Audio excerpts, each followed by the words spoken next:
இன்றைய ஓடி விளையாடு நிகழ்ச்சியில் ஜிம்னாஸ்டிக் வீராங்கனை TMY மரகத கல்யாணி அவர்களுடன் ஒரு சந்திப்பு. இன்னைக்கு நம்ம நிகழ்ச்சியில ஜிம்னாஸ்டிக் வீராங்கனை TMY மரகத கல்யாணி நம்ம கூட இருக்காங்க. வாங்க இன்னைக்கு அவங்கள பத்தி தெரிஞ்சுக்கலாம். வணக்கம் மேம். எல்லாருக்கும் வணக்கம். எனக்கு இந்த சான்ஸ் கொடுத்ததுக்கு ஃபர்ஸ்ட் ஆஃப் ஆல் தேங்க்ஸ் பண்ணிக்கிறேன். பேர் வந்து TMY மரகத கல்யாணி. நான் வந்து Saint Joseph Anglo Indian girls higher secondary ஸ்கூலில் படிக்கிறேன். என் ஸ்போர்ட் வந்து ஜிம்னாஸ்டிக்ஸ். என்னோட சென்டர் நேம் வந்து திருவருள் குருகுலம். என் மாஸ்டர் வந்து ராஜசேகர் அண்ட் மேம் வந்து முத்து சங்கேஸ்வரி மேம். ஜிம்னாஸ்டிக்ஸ் வந்து நான் 4 இயர்ஸாக பண்ணிட்டு இருக்கேன். இதில் எப்படி இன்ட்ரெஸ்ட் வந்துச்சு அப்படின்னா, நான் 3rd 4th படிக்கும் போது ஸ்கூலில் வந்து இந்த மாதிரி கிளப் ஆக்டிவிட்டீஸ் அப்படின்னு சொல்லி ஸ்டார்ட் பண்ணாங்க. அதில் கொஞ்சம் கொஞ்சமாக போய் எனக்கு அது ரொம்ப நல்லா இருக்கு, இதை நம்ம டெவலப் பண்ணலாம், எனக்கு இது வருது அப்படின்றத நான் டெவலப் பண்ணணும்னு நினச்சேன். என்னோட ஃபர்ஸ்ட் டீச்சர் வந்து ஜிம்னாஸ்டிக்ஸ்க்கு எங்கள் மேம் முத்து சங்கேஸ்வரி மேம் தான். ஒரு 1 இயர் நல்லா ப்ராக்டிஸ் பண்ணேன். திருச்சிராப்பள்ளி டிஸ்ட்ரிக்டில் நான் first. Still now in Tiruchirappalli எந்த ஜிம்னாஸ்டிக்ஸ் காம்படிஷனாக இருந்தாலும் நான் ஃபர்ஸ்ட் பிளேஸ் வரேன். I am so happy about tell that. Okay, உங்களுக்கு வீட்லலாம் இதுக்கு எப்படி சப்போர்ட் பண்ணாங்க? வீட்டில் வந்து சொல்லப்போனால் ரொம்ப ஃபுல் சப்போர்ட். மார்னிங் 5:30 அந்த மாதிரிலாம் போகணும், எனக்கு காம்படிஷன் வருது, டோர்னமெண்ட் வருதுன்னா ஃபுல் சப்போர்ட். மார்னிங் எந்திரிச்சு கிளம்பி என்னை கூப்பிட்டு போய் விடுறது, ப்ராக்டிஸ் பண்ணுறது, திருப்பி அங்கேருந்து ஸ்கூலில் கொண்டு வந்து விடுறது, அண்ட் ஈவினிங் ப்ராக்டிஸ் போகிறது. வீட்டில் எனக்கு ஃபுல் சப்போர்ட், எதுவுமே சொல்லலை. எனக்கு வருதா, யூஆர் டூயிங் பெஸ்ட், நீங்கள் பண்ணலாம் அப்படின்ட்டாங்க. இப்போ எப்படி நீங்கள் ஸ்டடீஸையும் பேலன்ஸ் பண்ணிக்கிட்டு ஸ்போர்ட்ஸுக்கும் போய்கிட்டு நிறைய அவார்ட்லாம் வாங்கியிருக்கேன் அப்படின்னு சொல்கிறீங்க, அதை எப்படி உங்களால் பேலன்ஸ் பண்ண முடியுது? மேனேஜ் பண்ணுறது தான். மார்னிங் ப்ராக்டிஸ் போவேன், ஸ்கூலுக்கு சீக்கிரமாக போயிடுவேன். கொஞ்சம் ஒர்க்ஸ் ஏதாவது எக்ஸ்ட்ராவாக இருந்துச்சுன்னா மார்னிங் அங்கே போய் கம்ப்ளீட் பண்ணுவேன். ஈவினிங் வந்துட்டு ப்ராக்டிஸ் போயிடுவேன். நைட்டு 9 o'clock கிட்ட வந்துடுவேன். 9 to 11 இவ்வளோ முடிக்க முடிச்சுட்டு தூங்கிடுவேன், அவ்வளோதான். ஒரு நாளைக்கு எவ்வளோ நேரம் நீங்கள் ப்ராக்டிஸ் பண்ணுறீங்க? மார்னிங் வந்து 2 hours பண்ணுறேன், ஈவினிங் வந்து 6 to 8, ஸோ அது ஒரு 2 hours மாதிரி பண்ணுறேன். ஜிம்னாஸ்டிக்ஸ் அப்படிங்கும்போது அதெல்லாம் பார்க்கும்போது ஒரு சிலது ரொம்ப ஆச்சரியமாகவும் வியப்பாகவும் இருக்கும், ஒரு சிலதை பார்க்கும்போது நமக்கு அப்படியே மனசுக்குள்ள பயமாக இருக்கும், எப்படி இதெல்லாம் பண்ணுறாங்க அப்படின்னு தோணும். ஃபர்ஸ்ட் ஆஃப் ஆல் அதில் உள்ள அந்த பயம் இல்லை, அதை பார்த்தோன்னா ஒரு இன்ட்ரெஸ்டிங்காக இருக்கே எப்படி பண்ணுறாங்க. ஜிம்னாஸ்டிக்ஸ் அப்படின்னு பொறுத்த வரைக்கும் மதர் ஆஃப் ஆல் கேம்ஸ். அது பண்ணால் எல்லா கேமுமே நமக்கு ஈஸியாக பண்ண முடியும். எக்ஸாம்பிள் ஃப்ளோரில் பண்ணுறாங்க அப்படின்னா, ஒரு ஹேண்ட் ஸ்ப்ரிங் இல்லை ஒரு சம்மர் சால்ட் அடிக்கிறாங்க அப்படின்னா, அது full and full concentration and hand power. எப்படி பண்ணணும், இங்கே ஸ்டார்ட் பண்ணி இங்கே முடிக்கணுன்றத நம்ம வந்து ஃபிக்ஸ் பண்ணிக்கணும். அதை வச்சு தான் ஒரு ஸ்டார்டிங்கும் எண்டிங்கும் இருக்கும். Throw the ball, catch the ball, gymnastics பொறுத்த வரைக்கும். நிறைய இடத்துல நம்ம பார்த்துருப்போம், சில பேர் ரிங்ல வச்சு செய்வாங்க,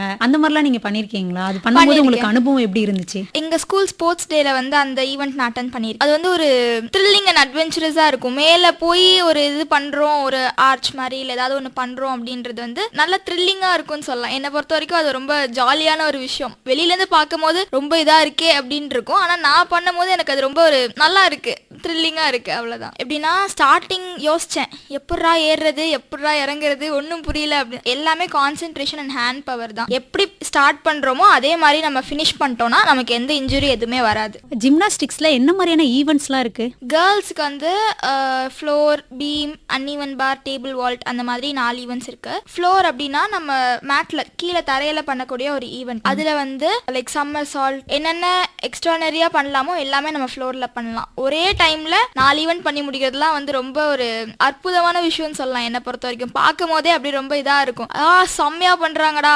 பாக்குறவங்களுக்கே அவ்வளவு த்ரில்லிங்கா இருக்கும். இப்ப செய்யறவங்களுக்கு அது எப்படி இருக்கும், அது மாதிரி நல்லா இருக்கும். ஃப்ளோர்ல வந்து ஃப்ளோர் ஈவெண்ட்ஸ் நல்லா சம்மர் சால்ட் அடிக்கலாம், ஹேண்ட் ஸ்ப்ரிங் அந்த மாதிரி நிறைய பண்ணலாம். பீம்னா ஒரு சிங்கிள் கட்டை, அது ஒரு ஹிப் அளவான ஹைட்ல இருக்கும், 4 inch ஆஃப் பிரெத் இருக்கும், ஒரு கால் வைக்கிற அளவுக்கு அதுல இது இருக்கும். அதுலயும் நம்ம ஃப்ளோர்ல என்ன பண்றோமோ சேம் அதுல நம்ம பண்ணலாம். Full of concentration and hand power. So பீமும் ஒரு நல்ல ஒரு ஜாலியான ஒரு இதுன்னு சொல்லலாம். பீம்ல ஒரு இப்போ ஜம்ப் பண்றதோ இல்லை ஒரு 360 டிகிரி ரவுண்ட் ஆஃப் அடிக்கிறதோ அதெல்லாம் நல்லா இருக்கும். அன்இவன் பார் அப்படின்னு பார்த்தீங்கன்னா 2 பார் இருக்கும், ஒரு பார் குட்டியா இன்னொரு பார் பெருசா இருக்கும். அதுல ஒரு சின்ன பார்ல வந்து ஒரு பேக் ரோல் மாதிரி பண்ணி ஏறி அதுல நிறைய ஈவெண்ட்ஸ் இருக்கு. அதுலயே நிறைய இருக்கு, ஃப்ளோர்ல பண்ற மாதிரி அதுலயும் நிறைய ரோல்ஸ் பண்ணி இங்கிட்ட இருந்து அங்கிட்டு தாவி அங்கிட்ட இருந்து இங்கிட்ட பண்ணி அதுவும் ரொம்ப த்ரில்லிங்கான ஒரு ஈவெண்ட் தான். டேபிள் வால்ட் வந்து பாத்தீங்கன்னா இட்ஸ் அ வண்டர்ஃபுல் ஈவெண்ட். என்ன பொறுத்த வரைக்கும் எனக்கு அது ரொம்ப பிடிக்கும். ஓடி வந்து நம்ம ஹேண்டை ஸ்ப்ரிங் போர்டு இருக்கும் அதில் பிளேஸ் பண்ணி, காலை வந்து அதில் பிளேஸ் பண்ணி உடம்ப தூக்கி கை வச்சு டைவ் அடிச்சு இறங்குறது, அது வந்து டேபிள் வால்ட். பசங்களுக்கு பார்த்தீங்கன்னா பீம் இருக்காது, பொம்மலாஸ் அப்படின்னு சொல்லிட்டு அது ஒன்று இருக்கும், ஃபுல் ஆஃப் ஹேண்ட் பவர். அதெல்லாம் பார்க்கவே ரொம்ப நல்லா இருக்கும். ஃபுல்லாக கை வச்சு ஃபுல்லாக ஹிப்பு பாடியை மேலே தூக்கி காலை சுற்றுற மாதிரி இருக்கும், அது ரொம்ப நல்லா இருக்கும். அவங்களுக்கு ரிங் போல்ஸ்ன்னு சொல்லிட்டு ஒன்று இருக்கும், ரிங்கில் 2 ரிங் தொங்கும், அதில் பண்ணுவாங்க. அதெல்லாம் ஃபுல்லாக அவங்க கான்சென்ட்ரேஷன், ஹேண்ட் பவர், அவ்வளோதான். ஜிம்னாஸ்டிக்ஸ் அப்படின்னாலே throw the ball, catch the ball. நம்மளா பண்ணுறது, நம்ம ஸ்டார்டிங்லேருந்து எண்டிங் வரைக்கும் நம்மளோட இதுதான். யாரும் நம்மளை பிடிக்க மாட்டாங்க, எதுவும் பண்ண மாட்டாங்க, ஃபுல்லாக நம்மளோட இதுதான். ஓகே, ஜிம்னாஸ்டிக் அப்படின்னா நம்ம பாடியை ரொம்ப ஃப்ளெக்சிபிளாக கொண்டு வந்து தான் நம்ம பண்ண முடியும். அப்படிங்கும்போது செம்ம பாடி பெயினாக இருக்கும். அதெல்லாம் எப்படி நீங்கள் இந்த வயசில் மேனேஜ் பண்ணுறீங்க? பாடி பெயின் கண்டிப்பாக இருக்கும், நான் இல்லைன்னு சொல்ல. இப்போ ஒரு ஈவெண்ட் எக்ஸாம்பிள் சொல்லனா, இன்னைக்கு எனக்கு ஸ்பிளிட் டேன்னு வச்சுக்கோங்க. ஸ்பிளிட்னா ஃபுல்லாக 180 ஃபுல்லாக உட்காருறது, அது வந்து பண்ணுறேன்னு வச்சுக்கோங்களேன். அன்னைக்கு இருக்கிற பெயின் தான் செம்மையாக இருக்கும், அவ்வளோ வலிக்கும். ஆனால் எந்த ஒரு விஷயத்தையுமே நம்ம பிடிச்சி பண்ணோம் அப்படின்னா அதோட வலி தெரியாது. ஸோ எனக்கு இந்த விஷயம் பிடிச்சிருக்கு, அதனால வலிக்கும் தான். ஓகே, அட்ஜஸ்ட் பண்ணிக்கலாம், பரவாயில்ல. இது என்னோட இதுதானே ப்ராக்டிஸ் செக்ஷனில். இப்போ நான் பண்ணிட்டேன்னா அடுத்த நாளைக்கு எனக்கு காம்படிஷனில் ஹெல்ப்ஃபுல்லாக தானே இருக்கும். அதனால அது பிடிச்சி பண்ணுறேன். ஸோ அது அவ்வளோவா எனக்கு பெருசாக தெரியல. இப்போ நீங்கள் என்னென்ன அவார்ட்லாம் வாங்கியிருக்கீங்கன்னு தெரிஞ்சுக்கலாமா? ஷூர். நான் அசோசியேஷன் மேட்ச் வந்து நிறைய அட்டன் பண்ணியிருக்கேன். ஓகே. இங்கேயும் சரி, வெளியூரில் எல்லாத்துலேயுமே போயிருக்கேன். அதுலேயும் எல்லாத்துலேயுமே ப்ளேஸ் பண்ணியிருக்கேன், ஃபஸ்ட்டு செகண்ட் அந்த மாதிரி வாங்கியிருக்கேன். அண்ட் கவர்மெண்ட் மேட்சஸ் வந்து ஸ்கூல் கேம்ஸ், அதில் வந்து நம்ம டிஸ்ட்ரிக்டில் கேர்ள்ஸுக்கு வந்து பார்த்தீங்கன்னா floor, beam, uneven bar and table vault அப்படின்னு சொல்லிட்டு இருக்கோம். மேட்சஸ் போகிறது வந்து 8th பண்ணிட்டு இருக்கேன். நம்ம டிஸ்ட்ரிக்டில் நடக்கும் போது I'll be securing first place. And in state அப்படின்னு போகும்போது பார்த்தீங்கன்னா ஒரு 6th or 5th அந்த மாதிரி பிளேஸ் வாங்கிட்டு இருக்கேன். நான் என்னை பொறுத்த வரைக்கும் நினைக்கிறேன், இன்னும் நான் டெவலப் பண்ணிக்கணும், என்னோட ஸ்கில்ஸ் இன்னும் டெவலப் பண்ணிக்கணும். ஃபாரின் கண்ட்ரீஸ்லலாம் பார்த்தீங்கன்னா நிறைய அவங்களோட இதுவே வேற மாதிரி இருக்கும். பார்க்குறதே ரொம்ப டிஃப்ரெண்ட்டாக இருக்கும். நம்ம எக்ஸ்பெக்ட் பண்ணாததெல்லாம் அவங்க செம்மையாக பண்ணிட்டு இருப்பாங்க.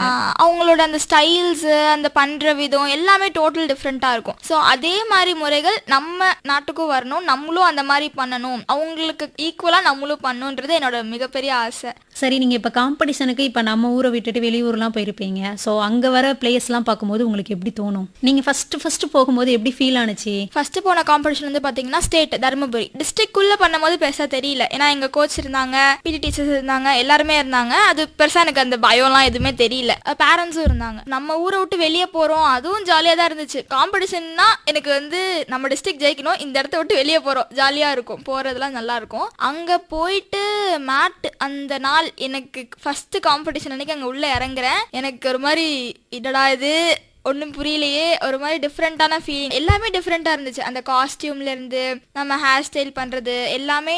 ஃபர்ஸ்ட் ஆஃப் ஆல் நான் வந்து ஹேர் எனக்கு காலு கீழே இருந்துச்சு. நான் இந்த ஸ்போர்ட்டுக்காக கட் பண்ணிட்டேன். எனக்கு அவ்வளோ டிஸ்டர்பன்ஸ் கொடுக்கும் ஹேரு, அதனால் நான் அதை கட் பண்ணிட்டேன். மற்றவங்கலாம் பார்க்கும்போது ஃபுல்லாக பாய்கட்டில் தான் இருப்பாங்க, அங்கே மற்ற ஊர்லேருந்து வரவங்க எல்லாருமே. அதெல்லாம் பார்க்கும்போது கொஞ்சம் கொஞ்சமாக நானும் அவங்கள பார்த்து மாறினேன். எல்லாருமே பூஸ்டப் பண்ணாங்க, அதெல்லாம் பயப்படாத, நீ என்ன ப்ராக்டிஸ் பண்ணியிருக்கியோ பண்ணு, அவ்வளோதான், யாரையும் பார்த்து பயப்படக்கூடாது. நான் நேஷ்னல்ஸ் மெடல் அடிக்கணும், நம்மளோட நாட்டை ரெப்ரசன்ட் பண்ணணுன்றது எனக்கு ரொம்ப பெரிய ஆசை. ஸோ அதுக்கு நான் ப்ராக்டிஸ் பண்ணிகிட்ருக்கேன். கண்டிப்பாக உங்களோட ஆசைப்படியே அது நிறைவேறட்டும்னு எங்களுடைய வாழ்த்துக்கள். தேங்க்யூ. நேர்கள் இதுவரை கேட்டது ஜிம்னாஸ்டிக் வீராங்கனை TMY மரகத கல்யாணி அவர்களின் நேர்முகம்.